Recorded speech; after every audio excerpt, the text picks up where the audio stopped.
நமது உறவு முறைகள் பற்றி மிகவும் சிந்திக்க வேண்டிய அருமையான பதிவு. அண்ணன், தம்பி, அக்கா, தங்கை, சின்ன அண்ணன், பெரிய அண்ணன், சின்ன அக்கா, பெரிய அக்கா, சித்தப்பா, பெரியப்பா, அத்தை, மாமா, மச்சான், மச்சினி, அண்ணி, கொழுந்தனார், நாத்தனார், தாய்மாமன், சித்தப்பா பையன், சித்தப்பா பொண்ணு, பெரியப்பா பையன், பெரியப்பா பொண்ணு, அத்தை பையன், அத்தை பொண்ணு, மாமன் பொண்ணு, மாமன் பையன். இது போன்ற வார்த்தைகள் எல்லாம் 2050க்கு மேல் யாருடைய காதிலும் விழாது. யாரும் கூப்பிடவும் மாட்டார்கள். அகராதியிலிருந்து கூட கொஞ்சம் கொஞ்சமாக அழிந்துவிடும். காரணம், ஒன்னே ஒன்னு, கண்ணே கண்ணு என்று ஒரே ஒரு குழந்தை மட்டும் போதும் என்று முடிவெடுக்க ஆரம்பித்ததுதான். அப்படி இருக்கும்போது இந்த உறவுகள் எல்லாம் எப்படி வரும்? பெண்கள் வயதுக்கு வந்ததும் சீர்வரிசை செய்யவோ, பந்தல் போடவோ, முதல் புடவை எடுத்து தரவோ எந்த தாய்மாமனும் இருக்கப் போவது இல்லை. திருமணத்தின் போது அரசாணைக்கால் நட எந்த அண்ணனும் இருக்கப் போவதில்லை. மாப்பிள்ளைக்கு மோதிரம் போட எந்த தம்பியும் இருக்கப் போவதில்லை.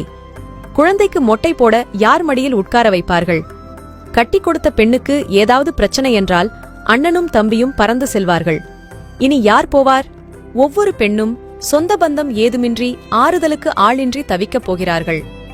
ஒவ்வொரு ஆணும் தன் கஷ்ட நஷ்டங்களில் பங்கு கொள்ள அண்ணன் தம்பி யாருமின்றி அவதிப்படப் போகிறார்கள். அப்பா அம்மாவை தவிர எந்த உறவுகளும் இருக்கப் போவதில்லை. அந்த ஒரு குழந்தையும் வெளியூருக்கோ இல்லை தனி குடித்தனமோ சென்றுவிட்டால் ஒன்னே ஒன்னு, கண்ணே கண்ணு என்று வளர்த்தவர்கள் எல்லாம் வயதான காலத்தில் ஏனென்று கேட்க நாதியற்று முதியோர் இல்லத்திலோ அல்லது அந்த ஒரு குழந்தைக்காக கட்டிய வசதியான வீட்டிலோ அனாதையாக கிடந்து சாவார்கள். உறவுகளின் உன்னத மதிப்பை உணராமல் பொருளாதார முன்னேற்றத்தை மட்டுமே குறிக்கோளாக கொண்டு ஒரு குழந்தைக்கு மேல் வேண்டாம் என சோம்பேறித்தனப்பட்டு எந்திர வாழ்க்கை வாழ்ந்து கொண்டிருக்கும் அத்தனை பேருக்கும் இதே நிலைதான். உடல்நிலை சரியில்லாமல் ஆஸ்பிட்டலில் சேர்க்கப்பட்டால் ஓடோடி வந்து பார்க்க உறவுகள் வேண்டாமா?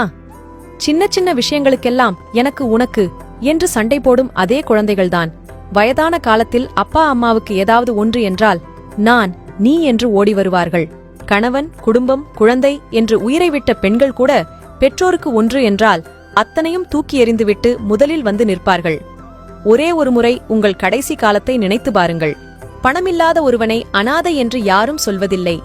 ஆனால் உறவுகள் இல்லாத ஒருவன் எத்தனை கோடி வைத்திருந்தாலும் அனாதைதான் என்பதை மறந்துவிடக்கூடாது. கார், பங்களா, வசதி வாய்ப்புகளுடன் ஒன்னே ஒன்னு, கண்ணே கண்ணு என்ற பெயரில் உறவுகளற்ற ஒரு அனாதையை வளர்ப்பதற்கும் வயதான காலத்தில் நாதியற்று சாவதற்குமா இவ்வளவு பாடுபட்டு ஓடி ஓடி சம்பாதிக்கிறீர்கள்? சிந்தியுங்கள் மக்களே.